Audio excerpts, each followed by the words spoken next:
Hi, welcome to class. We're the only two right now, but the other ones will show up eventually, right? I hate my life. I hate my life. A Professor Sunreis Productions!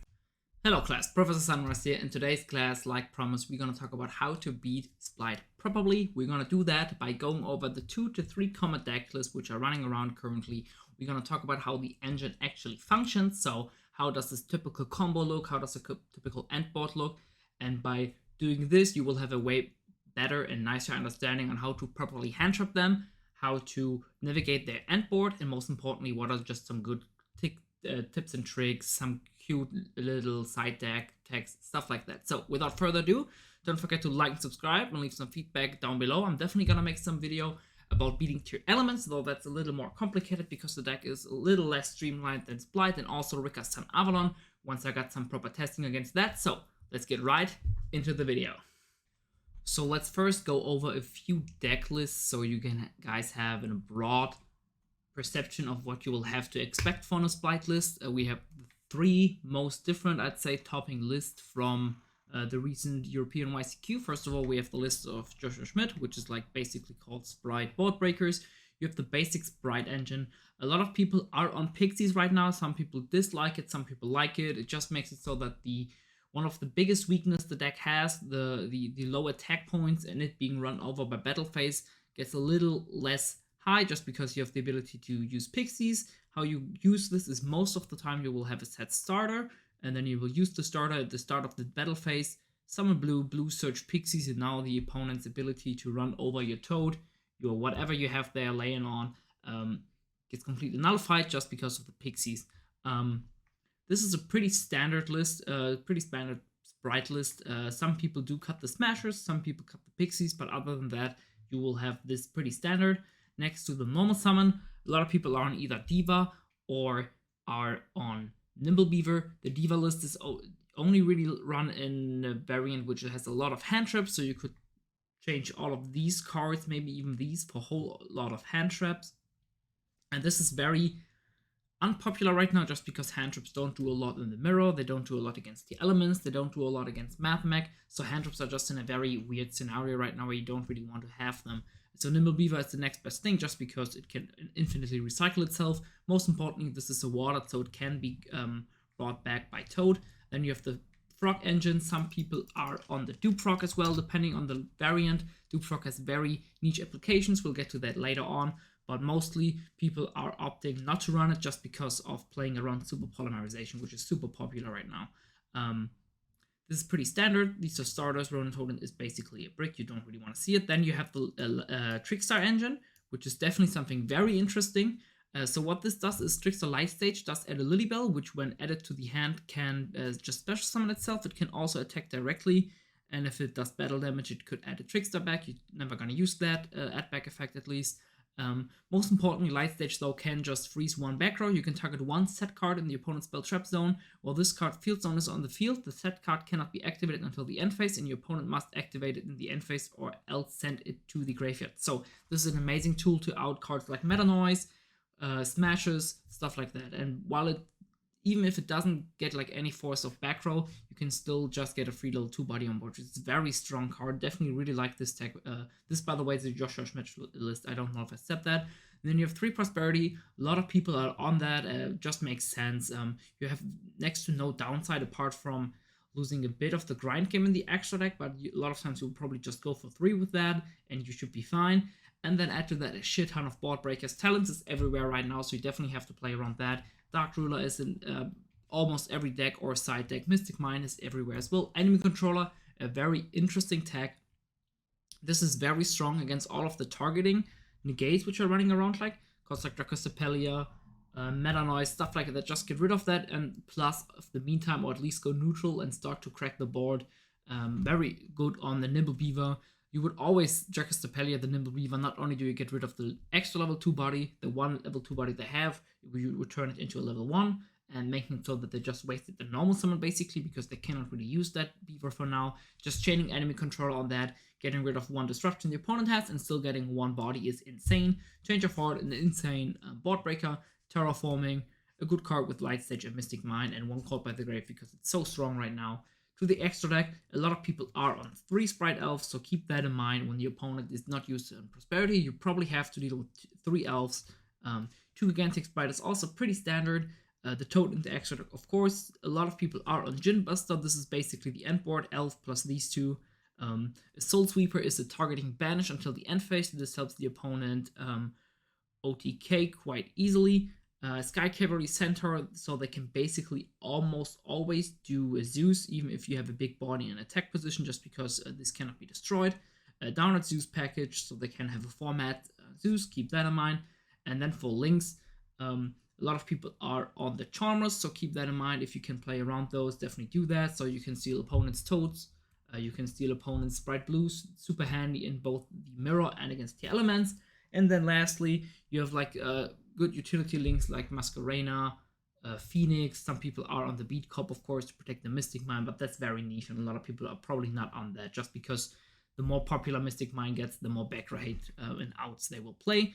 Get to the next list, which is something very interesting. This is an Ibly list, which tries to abuse Ibly as much as possible.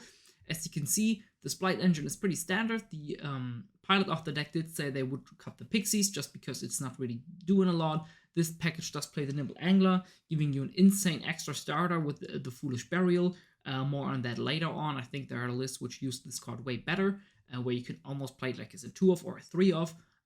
This does play the Dupe Frog just because it wants to protect the Ibly at all costs. What Ibly does, you summon this off the Spright because it's a level 2 of the Gigantic, and then if you use this card as a link material, you can special summon it to your opponent's zone, and most importantly, you cannot special summon monsters except link monsters when this is on the field. So you giving your opponent a monster which they have to get rid of before they can continue into any non-link plays is huge. This basically turns off the whole extra deck for most of the decks right now. The only play you have with this card is to crash it in, and you have ways to protect that. You have a Dupe Frog in defense, so they have to attack that, and if they have to attack that, they cannot crash it. You have enemy controller to just turn it into defense position. It's a really strong lock right now, and I can definitely see this being the go-to deck for the foreseeable future, just because Ibly is super hard to out for a lot of decks. Since the Master Rule 5, a lot of decks don't rely on link monsters anymore, and a card like Ibly was just waiting to get abused again. So definitely don't sleep on this. This is a super strong get, especially against Danger Tier Elements, which is such a gassy deck where you have to have insanely unfair blowout cards like these. Again, a Prosperity for consistency. This just makes sense. Foolish is insane in this because of the Angler. And then just a shit ton of defensive cards. Droplet is really good. Talents, as always. Impermanence is a really good card still in this format just because it plays around Talents. Enemy Controller, Called by the Grave. Nothing special here. In the extra deck, there's nothing really too crazy. There is the access code package, which a lot of people are on, so keep that in mind. Masquerena is usually something which would be on the end board, and some people are on the deck as the Phoenix, but honestly, I think this is a bait. The pilot of the deck even stated Truth Gaming was just straight up baiting and coping hard. The last list which I want to go off is the Spright Brave list. This was, I think, top 8. I did change it a little bit here and there. So here we see the Brave engine first. Not a maxed out Brave engine, just because you don't really need to see the Brave engine every time. You don't really want to brick on it. You can use multiples just because you can use the extra enchantress you have as an extender into Elf. That way you can have an extra level 2 on the board. But honestly, this just feels like a very robust list, which is super good at going second, because one of the weaknesses, which we will cover later, is the power of going second Spright. Without any equalizer, it feels really bad, and Brave Engine is one of the best, if not the best equalizer in the game right now, especially paired with like another very good card. For example, if you have a Droplet, one board breaker and Brave Engine just cracks board by themselves, basically. It's super strong. So you have that. You have the Spright engine, pretty standard as well. No Pixies though, just because with the Brave engine, you usually will have enough pressure thanks to the Draco back to crack apart boards. So you don't really need that. Also, you have nothing to protect in the battle phase, so you don't need it. They are on Swap Frog. The top 8 list did play the Dupe Frog to protect something, which in my opinion just feels dumb. Their explanation was to play around the Pankratops, but you play into a Super Party, which is a 3-off, and Pankratops is a 1-off, so it just makes more sense in my opinion. It also cuts out one break, really strong. Some people are on the Beaver list even with the Angler. even with the Brave engine, just because of how absurdly strong Angler is. And in my opinion, you might even want to play Angler at 2, because it is an insane discard for the Brave engine. So I'd rather see Angler than you'd see a Nimble Beaver, just because you can still send this. Yeah, it's just so strong in my opinion. They did not play the Prosperity, which I probably would still play, just because it's just an insane consistency tool, which is just dumb not to play. And then a shit ton of board breakers. A card like Droplet becomes even better with the Brave engine, of course, so you definitely wanna get use of that. You probably would want to play in 3 Enchantress and 1 Right, just because Enchantress is insane with Swap Frog. Getting that on the field with the special summoning, turning it off on the effect is insane. Yeah, that's pretty standard. In the extra deck, we have nothing too major, apart from the Super Poly targets, of course, and the Pit Knight, which is a very interesting card. It would go into the bottom left arrow of the elf, and if elf activates its effect, you can use Pit Knight to have a targeting negate on the board. This also comes back in the end phase.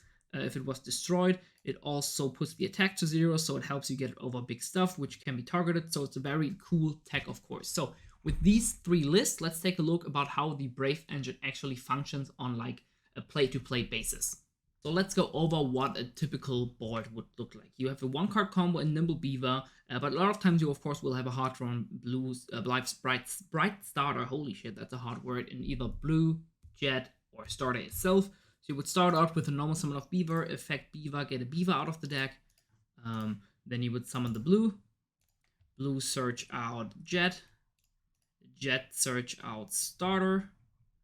And then a lot of times you would use the starter to get a red in this particular hand, just to play around hand traps a little better. Then you would use those 2 to go into Gigantic. Effect Gigantic, detach for cost. This is protected by red, which of course is really good. That's why Imperm is so good right now, because Imperm lets you still hit the Gigantic here, of course. And a card like Vela, of course, wouldn't, and people are not gonna get a carrot out just because they want to play around a Nibiru, because it's a way harder hitting hand trap, of course. Gigantic summons Swap Frog out of the deck. Swap Frog will always first send the Ronin Toad in. Then you would use these 2 to go into an elf. Effect elf, summon back the Swap Frog. Effect Swap Frogs would then send another Swap Frog out of the deck. Let's say this is this, because we skipped 1 step. Ronin Toad in effect, summon the Ronin itself out by banishing 1 Swap Frog, and then you can turn these into a Toad.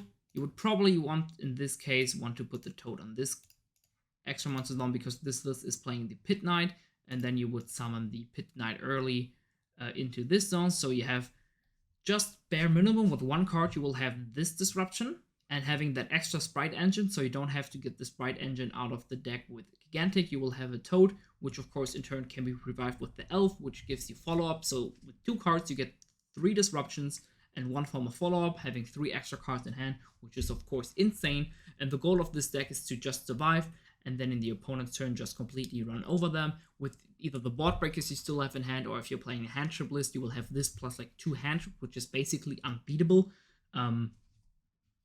So yeah, I hope this will give you a quick look at basic combo of Spright, how it turns out in the game itself, how the end board looks, and with this knowledge, you will have a better understanding of what I mean when I'm talking about all the shit which I'm going to be talking about. So now that you know the basic combo and the end board of the deck, let's talk about its basic game plan. As if you already couldn't tell, the deck tries to set up a very strong resource loop with the Spright engine, usually lasting you for 3 to 4 turns, while setting up good softy gains in the form of red, or other disruption in the form of Pit Knight, in the form of Djinn Buster, whatever. This also gets you access to very strong other sub-engines, like the swaps, like the Life Twin, which will give you additional access if you have starter of the basic combo plus a Spright starter as well.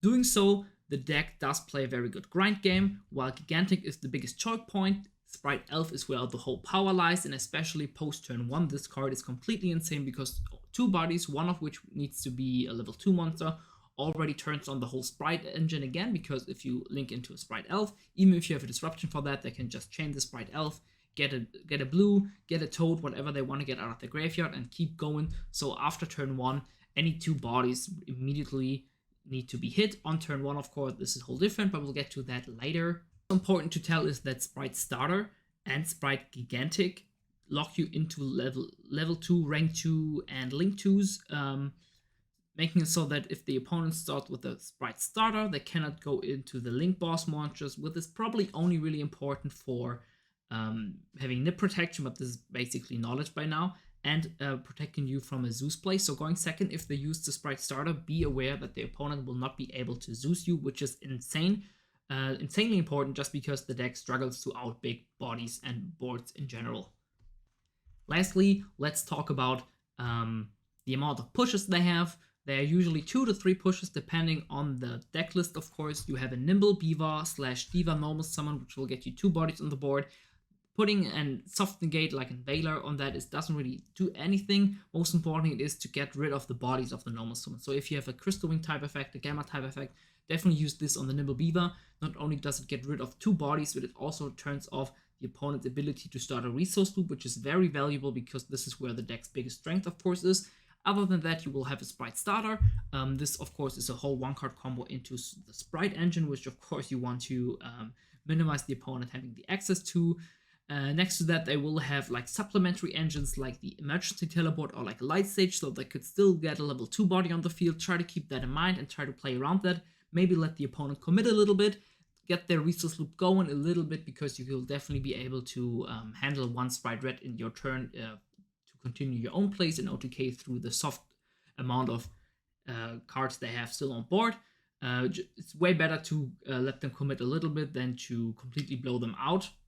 And then they will still have the emergency teleport and continue the whole combo. You basically just hand looped yourself, or you got rid of the 1 or 2 negations you still have left and basically did next to nothing to them.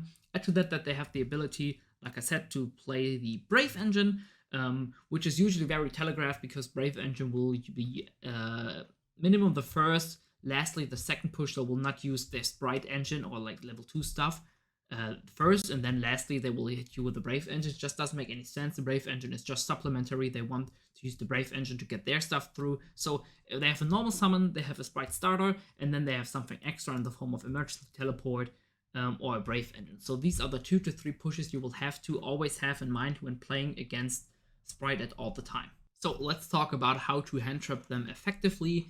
This, of course, is something overall you should say you don't really want to hand trap them, just because the deck plays inherently through hand traps like it's nothing, still ending on a shit ton of disruption. This is why a deck like Sky Striker is losing popularity, just because in the past, if you hand trap 2 to 3 times on the opponent, they basically had nothing and you could just normal summon Ray and keep an advantage loop going from there. But now if you hand trap them 2 to 3 times, they can realistically still end on a Spright Elf and then get a Spright Blue in your turn. Turning on the whole engine again, and then now you are stuck with a very bad engine and they are stuck with a very good engine. So keep that in mind, but hand traps of course still affect them, and I'm gonna show you how. First of all, we have a high impact hand traps like Gamma, which are completely insane on the normal summon, basically forcing them to have normal summon plus starter, which itself is already an insane hand, and you don't really have to play around that. You can of course always keep that for a gigantic Spright if your hand is very good and you can definitely beat like a small board. You want to keep that. For the gigantic Spright, just turning off the Swap Frog access is very important, but overall a Gamma on the normal summon is usually the correct play, just because it completely turns off their ability to get into a grind game with the Spright engine, because a lot of times the normal summon is, especially going first, the way for them to get a level 2 on the board, and if you remove that, they will have a hard time recovering from that. Nibiru is completely hit or miss. If it's the only hand trap, it's basically always dead unless the opponent is very greedy and expects you to cut out the Nibiru. This will probably only happen in like game 2 or game 3, where the opponent will be like, oh, okay, they will probably not have a Nibiru in there. I'm gonna completely go all in with the Diva combo to bounce a hand trap. Most of the time it will be an Ash, thanks to Swap Frog.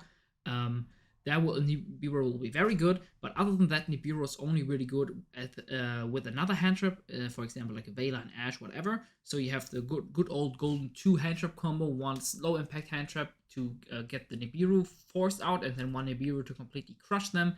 This is still a very good thing, but overall, Nibiru is kind of lackluster. In the past, Nibiru was always good as just a 1 hand trap. Here, it's only really realistically good in a 2 hand trap scenario, so keep that in mind. low impact hand traps like Ash, Effect Veiler, Ghost Mourner, or Impermanence should all go onto the gigantic Spright, especially because talents is everywhere on the meta and you want to not get hand looped on the normal summon. Just because you put a low hand trap on the normal summon, and then you get talents for the second hand trap in your hand, and then your opponent will just combo through with an hard draw on blue or a jet. So keep that in mind, it's very risky. And then probably the best hand traps against Brave Spright or Spright in general right now are DD Crow and Ghost Bell, just because you can hit the Ronin Totem in the graveyard with them, making it that the opponent will have a very hard time to get into Toad, which of course is the boss monster of the deck for now.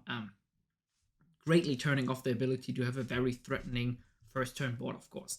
Lastly, we have niche hand traps like Droll. They don't really do a lot against the deck. If they play like a list like this, maybe it does a little more because they start out with the Brave engine and then you Droll them, and they can't really extend with the blue into a jet, so it turns off that. But as long as they have 2 level 2s on the board, they will still end on a shit ton. So Droll is probably not too good against them. And then you have Cherries, which is definitely an interesting pick for a deck. The go-to targets would probably be Toad, Gigantic, or Elf. And if you think about it, like I said, Elf is the most important card in the extra deck. So if your hand can beat one Toad, you should probably hit an Elf, just because, firstly, it is the card which actually most of the time will enable the Toad, just because summon one Swap Frog out of the deck, mill the Ronin Toad, and then revive the one Swap Frog with the Elf to get the second frog on the field. So hitting the Elf not only gets rid of the Toad, it also gets rid of the Elf itself, which of course is the biggest and most important card for the deck. So Cherries on an Elf is definitely the correct play in my opinion, but feel free to debate me on that in the comment section below. So this is how you hand trap them.